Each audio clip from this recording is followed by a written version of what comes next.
नौजवान था और यतीम भी था। शौक बन गया दीन पढ़ने का।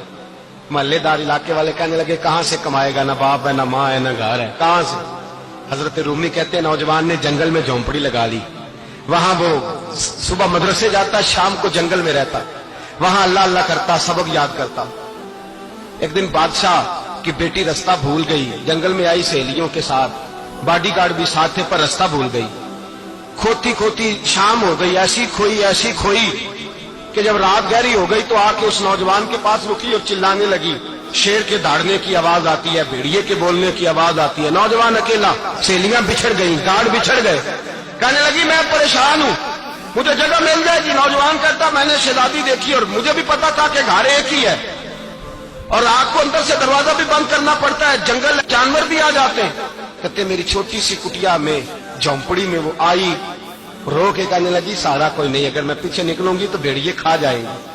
कहते मैंने उसे जगह दे दी। अकेली औरत, चिराग जल रहा है, सबक याद कर रहा हूं। मेरे नबी पाक ने फरमाया जहां मर्द औरत अकेले हो तीसरा शैतान होता है। और शहजादी, वो बच्चा कहता है सबक याद करता रहा सारी रात। वो बच्ची को कहा सो जा, पर वो कहती है नींद मुझे भी कहां आई। ऐसे मौकों पर नींद, सारी रात सबक याद करता। थोड़ी थोड़ी देर के बाद चिराग जलता तो उस पर उंगली रखता, हाथ जलता तो पीछे खींच ले, फिर दूसरी उंगली रखता, थोड़ी देर के बाद जलता तो खींच ले, हाथ सारा जल गया।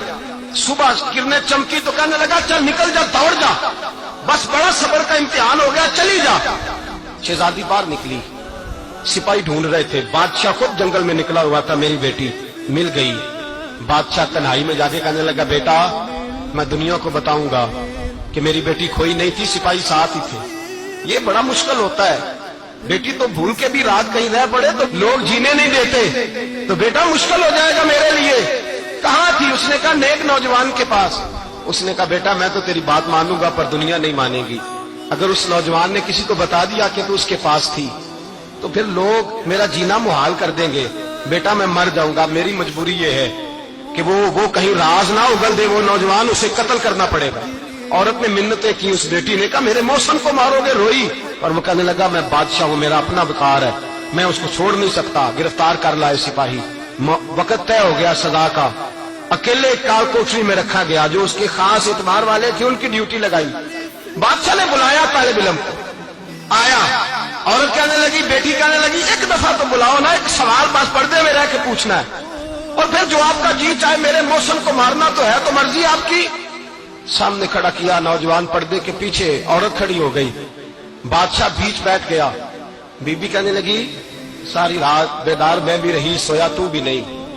वो जो तू चिराग के करीब हाथ लगा के जलाता था वो समझ नहीं आई। नौजवान रो पड़ा, कहने लगा क्या करूं, मैंने रसूलुल्लाह का दीन पढ़ा है, क्या करूं, मैंने हुजूर का दीन पढ़ा है। मैंने पढ़ा है कि जानी को सबसे नीचे दोज़ख के सबसे निचले दर्जे में जलाया जाएगा, उसे जहन्नमियों का पीप और रोशा पिलाया जाए, गंध खिलाया जाए। ये रवायतें पड़ी हुई थी। थोड़ी थोड़ी देर के बाद शैतान मुझे कहता था बदकारी कर ले। मैं अपना हाथ, उसी वक्त जब शैतान मशवरा देता तो मैं आग पे करता। मैं कहता अगर ये बर्दाश्त हो गई तो वो भी हो जाएगी। जब हाथ जलता तो मैं समझ जाता नहीं तुझसे तो ये नहीं बर्दाश्त होती तो वो कैसे होगी। फिर मुझे शैतान मशवरा देता कोई देख नहीं रहा, तू बुलाने नहीं गया, खुद आई। मैं दूसरी उंगली लगा देता। मैंने हाथ जलाया और मैं समझ गया जब छोटे से चिराग की इतनी सी शमा की आग नहीं बर्दाश्त होती तो दोज़ख की कैसे बर्दाश्त होगी। कहता मैं बाज आया। बादशाह ने ये कहानी सुनी, लफ्ज सुने तो चीख मार के रोया।